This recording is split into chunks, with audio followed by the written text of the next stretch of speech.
Thank you, Kathleen.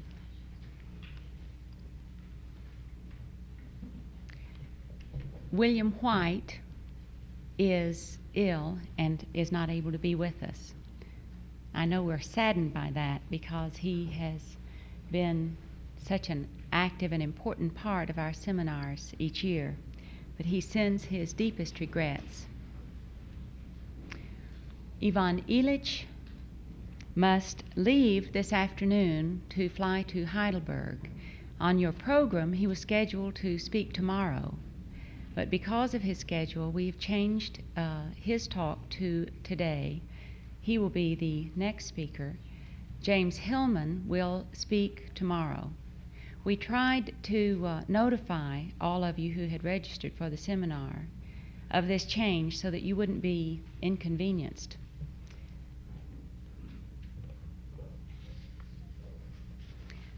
Now, it's a very special honor for Dallas to have Ivan Illich here. Certainly, he is one of the most important thinkers in the world today. His work is profound. It's profoundly disturbing. His vision cuts incisively through the layers of incrustation which an industrial society has wrapped so successfully over a simple world of work and care. He has been Catholic priest, university chancellor, founder of a center of intercultural studies, and most steadfastly, scholar and writer.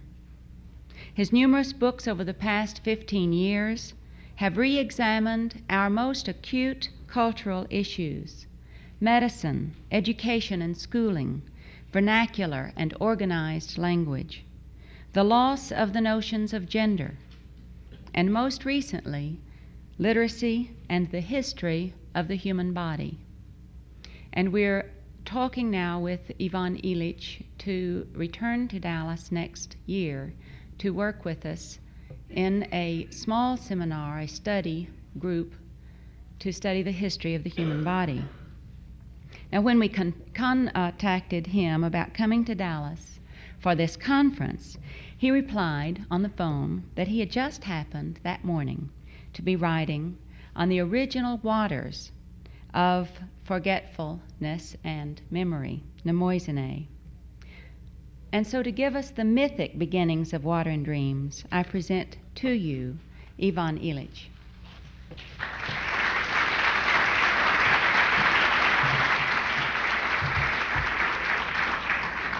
Thank you, Gail Thomas. In 3 days, you have made me feel at home in Dallas, Texas. The next thing which happened, you forgot to say, Bob Sardello's paper on the metaphors of the city of cancer, heart attack, and herpes genitalis arrived. And this paper has certainly inspired what I'm going to say, and I'm trying to continue our conversation as if we were still comfortable sitting in the ranch, and some of the people who have not been with us at the ranch just sit here and listen in on our conversation. I'm really continuing to speak where Tom Moore this morning stopped when he said that HWO has become a metaphor for the city child, for what water was. I want to deal with the great ambiguity which lies there. In 1616, William Harvey announced to the London College of Physicians that he had discovered the circulation of the blood. That's well known. When he published his theory 12 years later, in the Exercitatio Anatomica de Motu Cordis, and so on, it constituted a major contribution towards the transformation of flesh and blood into that social construct which today we call the human body. The mercantilist conception of wealth, which depends on the flow and circulation of money, and the medical conception of health, which depends on the circulation of blood, are both essential to the constitution of that new kind of human being who has come into existence, whom people like René Dumont call Homo economicus. It's a new type of biped. It took another 100 years, 120 years, until a group of British architects began to speak of the City of London according to the very same paradigm, and several times refer in their writings to the immortal Harvey, the model for the architect.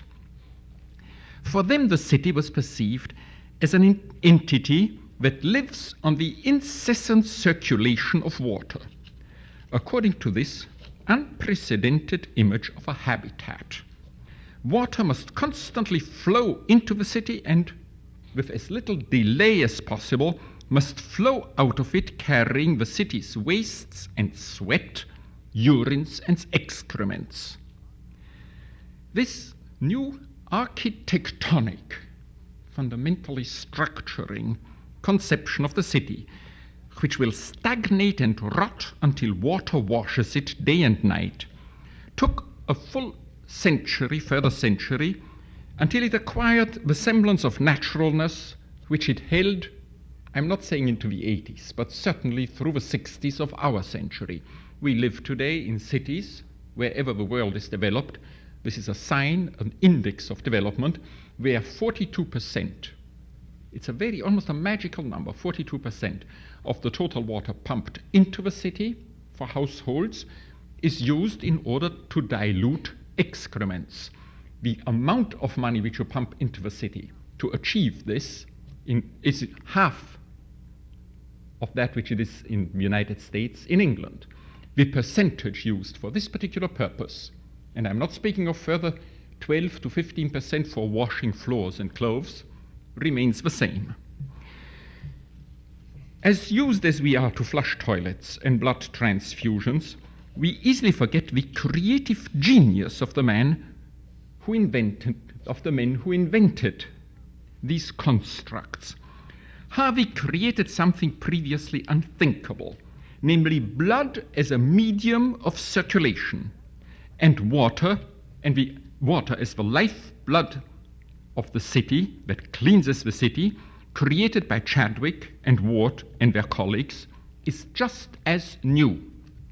And just as Harvey's blood cannot vivify that microcosm which physicians of the type of Hippocrates or Galen or Paracelsus saw when they faced human flesh and blood, but this circulating blood called for a recasting of flesh and blood into the body, whose history Michel Foucault has attempted to write. So Chadwick's circulating water calls forth a new perception of the city. Like the body of the city, the city also has become a system of pipes. I just had the wonderful experience that I asked 7 people if I couldn't walk with them across this place which is built for walking. All 7 had to drive across it on some very complicated channels which lead from over there over here. They are all here. No, one couldn't come. I want to call attention to the metaphorical degradation of water, which is the result of its perception as a piped and metered cleaning fluid that is needed constantly to wash the city from its evil smells. Since this contribution today has to fit into 30 minutes, and since this meeting is not concerned with water as a natural resource, a commodity, a fluid playground, and a lure for development, but principally as a metaphor, I cannot go into the full development of this H2O washing device which the city needs, but can only focus on contrasting mnemosini with H2O. The water in the faucet constantly flows back and forth across the city's limits. This has changed, of course, in the 70s with the water cleaning kidneys, which we construct next to cities. With the faucet, also the sewer began to flow. Old sewers did not flow. Historically, it's a mistake to believe that sewers flowed. In Indo-Germanic languages, water did not flow principally from a city's point of view. Water itself is a limit. It separates this world from the other, the past from the next. This is the world of the dead, this other world. And Indo-Germanic myth has no fixed location for the other world. For some traditions, the other world lies below the earth. For others, on a star, in the sky, on Mount Olympus, on an island, far west. But for all these Indo-Germanic traditions, the other world is the realm beyond a body of water, beyond an ocean, a lake, or a stream. You can be carried across by a ferryman, but more often it is a river you must ford yourself. And what lies beyond these waters in myth, these waters that separate us from the dead, in all this myth is a spring which the river feeds. You can find this everywhere. In Greek, the name of this river-fed spring is also that of the first goddess, mnemosine. Bruce Lincoln has shown that at bottom Greek, Indic, Nordic, and Celtic funeral geographies are nourished by the same mythical hydrology. The picture that emerges is as follows.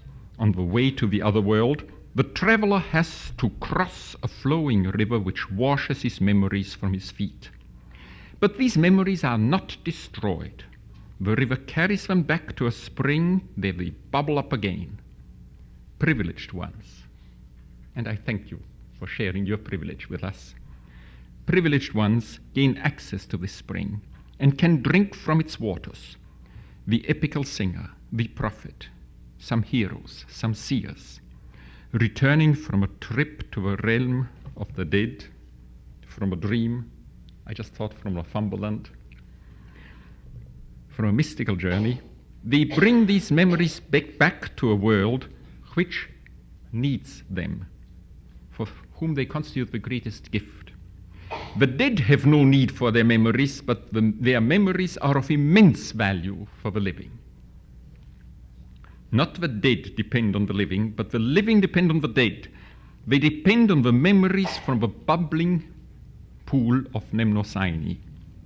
What the river Lethe, the stream of forgetfulness, washes from those who cross it, that river carries and nourishes the clear pond of remembrance, which is a community's greatest treasure, and which was born at the beginning of time, because when heaven still lay in the arms of earth, those who know the very old Greek poetry will see that I'm just putting old poems together. When the heavens still lay in the arms of earth, when Uranus still shared the bed with the broad-hipped Gaia, the Titans came into being, and with them Mnemosine. In the hymn of Hermes, she's called the mother of the muses, the firstborn of all women. Hesiod remembers her flowing hair when Zeus lies in bed with her to engender her daughters. From her comes the muse of enthusiasm, but also that of forgetfulness. She's the godmother, not the real mother, but somehow the one standing by, of Apollon, the only god who cannot forget, who is himself drenched with the knowledge of the source. Mnemosine appears as the Titans, as the social birth of water. Water, the cosmic element, here in this story becomes the source of remembrance and of culture. And at the same time that it becomes social, it acquires the features of woman. This image of water in turn fades. This I would not like to forget in our discussions. With the transition from oral to written culture, from archaic to the classical town in Greece. Memory is a bubbling pool beyond the river of forgetfulness. Memory is a source nourished by the river that strips the dead of their encumbrance. Memory, as the mother of Hermes Apollo, does not fit the world of fountain and book. and the merchant on the market of Athens at the time Aristotle lived. As the trader becomes a merchant and water is brought in by aqueduct, this happens probably more so in Rome, and the sources of tradition become the book, the pool of remembrance fed by the river of forgetfulness recedes into the mysteries, becomes secret knowledge. Mnemosine receives no cult at all. The term is used henceforth as a mere personification of a new faculty which distinguishes the new city dweller from the old, the faculty of memory which each one now carries written in his heart, like a tablet, a page, or a slab. Plato, with his magnificent ambiguity to the letters, tells the story of Ammon, the king of Egypt, who tried to refuse the gift of this memory that dries up the power of remembrance, as he said, that Thoth wanted to bring to him from Heliopolis. This particular transformation of water in social imagination must be studied and recognized if we want to shake off the spell that a confusion between archaic and classic mnemosine and water so easily throw over our reflections. The complaint, because we complain, and for this I think one way, simply because I happen to be somewhat competent on it, I tell the story, to study how water changed. It became a cleaning fluid. I want to speak exactly about water as the removal of stench. The complaint about the city being a dirty place has a history which goes back into antiquity. You might remember that on the Forum there was a special place with people sitting in little tents for these smaller discussions of somebody having been hit by a night pot thrown down on the on the street.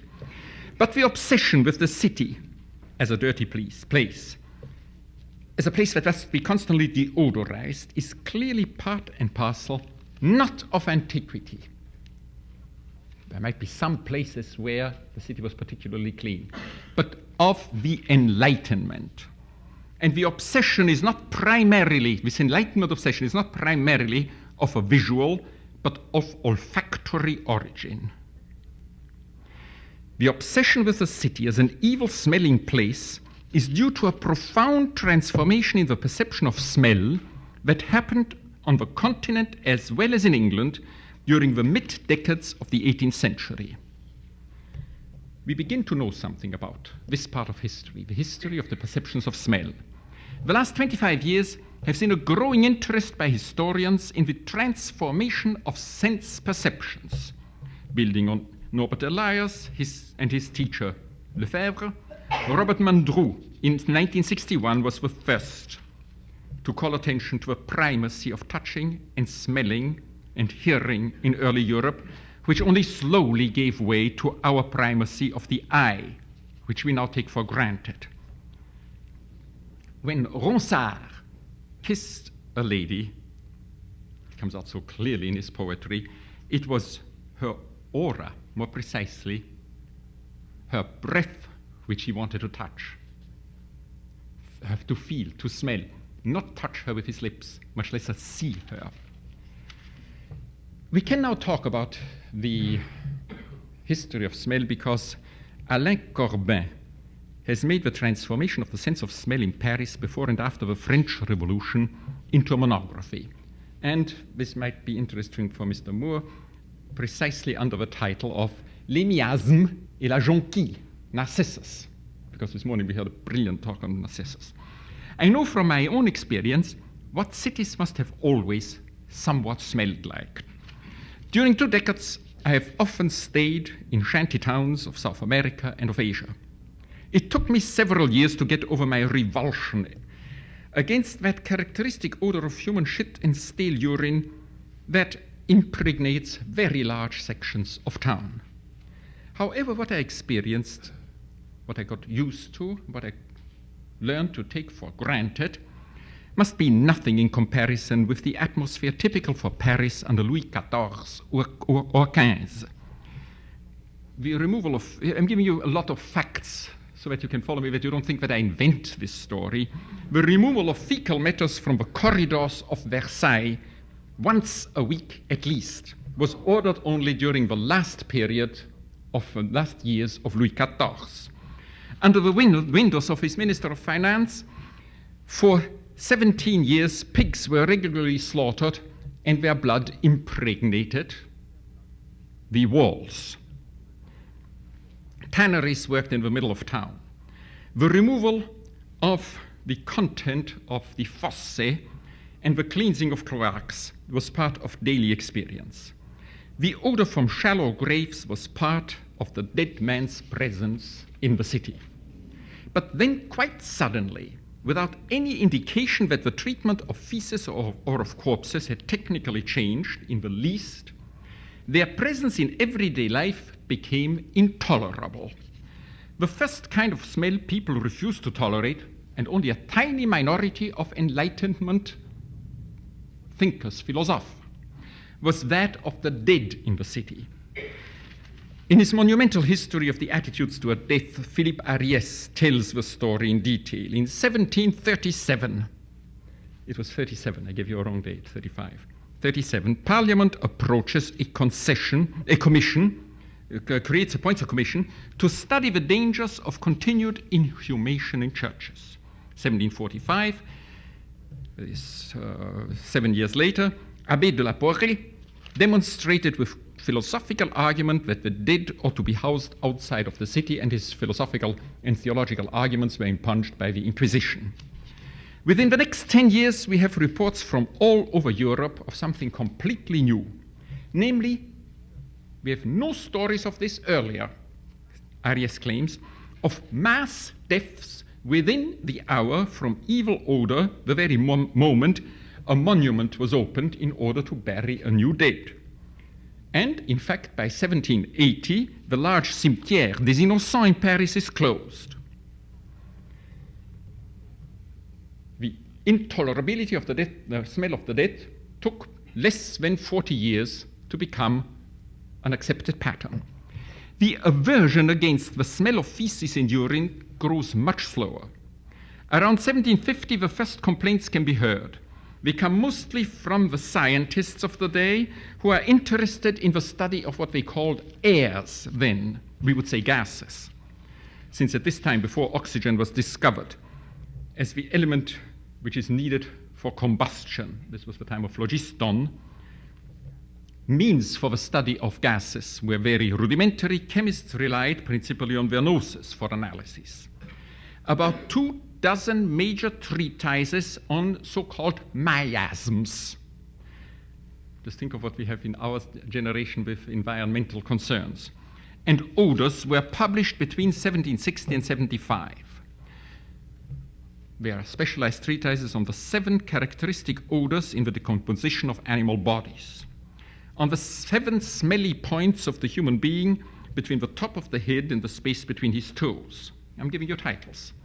On the exudation of the city measured in pounds, and the impregnation of the earth around the city with its sweat. But even in 1780, chemists, physicians, and select philosophers who for the common good wanted to remove the stench from the city mainly complain about the public's insensitivity to their civic concern. I'm sorry that I have to lead you into the gutter. but I feel that since I have heard so much conversation during the last few days on things which in comparison to these discussions here seem very mild, I wanted to call your attention to history. Then around 1785, several trends begin to move in the same direction. Marie Antoinette has a door installed to privatize her defecation, her cell, and render it, the term appears there, une fonction intime. Several cities in France adopt the idea of Dr. Byrne to combine the removal of criminals and of excrements using a new machine, which is named after him, a kind of cart drawn by heavily chained men to which women are attached on thinner chains, letting them move over the pavement freely to collect waste, dead animals, and refuse. The ventilator is invented, and the first ones are installed in prisons to give a whiff of fresh air, at least to those spaces where the innocent prisoners are kept. I'm quoting, right? This is I'm not interpreting this text in every detail. Scientists discover the danger that the sick man's smell represents to the healthy, and single hospital beds become an ideal, if not a praxis. I'm speaking of the years of the French Revolution. In the upper strata of society, the nightgown appears, but with a very strange function, namely to keep in smells. To sleep alone with space between bed, to sleep between the sheets and arms above the sheets becomes a duty. Moralists engage very much in discussion of this duty. Heavy blankets are proscribed because they accumulate dense aura and miasms, personal miasms, and lead to wet dreams. After the revolution, a year, on the 15th November 1893, I found a very strange document. The convention declares the right to one's own individual bed as part of the rights of man, principally because of the odors. The right to an individual grave and coffin and tomb begins as a hygienic theory, but exactly around this year becomes an exigency of personal dignity. The new privatization of the rich man's bodily surrounding, his bed, his what one called then stool, and his grave, goes hand in hand with a major concern with the toilet of the city. It is called this way. The medical men who engage in this toilet become the heroes of the day. At this point, smell begins to become the sign of social class, of the déclassé. No evidence for this before. Some saints had been known for their bad smell, particularly bad smell. I know that because they didn't wash for a whole life. Some saints emanated, and especially their bones afterwards, the odor of sanctity. At the beginning of the 11th century, there was one bishop in Milan who did not believe in it, and there was a diatribe all through Europe. What was wrong with that one bishop? That's why I know something about the perception, the universal perception of the odor of sanctity at the beginning of the 11th century. It ended by the 12th century. It ended by the end of the 12th century. Some saints could smell adulterous women. Now whole treatises are written on social odors. We are in 1810. Negroes, Hottentots, and Samoyeds, these are the three whom I found as having special studies dedicated to them, have smells which, independent on how much they wash or what they eat, are characteristic for them. That myth begins to grow there. Osmology, ology, becomes a scientific enterprise. The city comes to be compared with an orgasm having characteristic smelly points. I have heard much talk about this yesterday with the city fathers. The poor are those who smell and do not know it, which is even worse. The well-bred do not smell. They are washed, and especially in women, they now become attractive because of their unique individual fragrance. The older animal perfumes like amber or musk or civet are abandoned, and the personal flair of the lady is enhanced with vegetal fragrances, which are much more volatile, must be reapplied, and are a symbol of conspicuous consumption. There is a going back because of Napoleon, the upstarts. Bad example to musk for a short period, but that is overcome quickly. Until the poor sections of the city in the first half, while the poor sections of the city in the first half of the 19th century smell, as far as we can find out, exactly as much of excrements as they did in the 18th century, the upper classes use the new perfumes to underline the fact that neither they nor their own milieu has any bad smell attached to it. No wonder that the deodorizing of the poor can now become a major social goal, a policy function, and there's a friend of mine who is doing the research on this, a lot of police orders about the elimination of the smell of the poor, the smell of poverty. At this point, the English begin to wash their cities. In France and Belgium, people, the governing and the commercial classes, are not yet ready for such profligacy.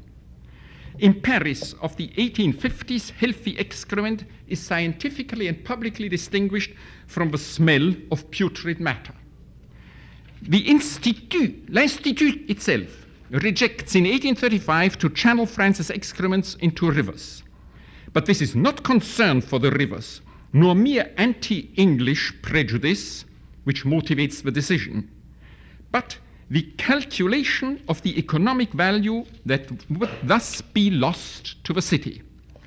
1857, the editors of the Journal de Chimie Médicale invokes Malthus and arguments from social psychology to demonstrate that canalizing excrements is a public waste.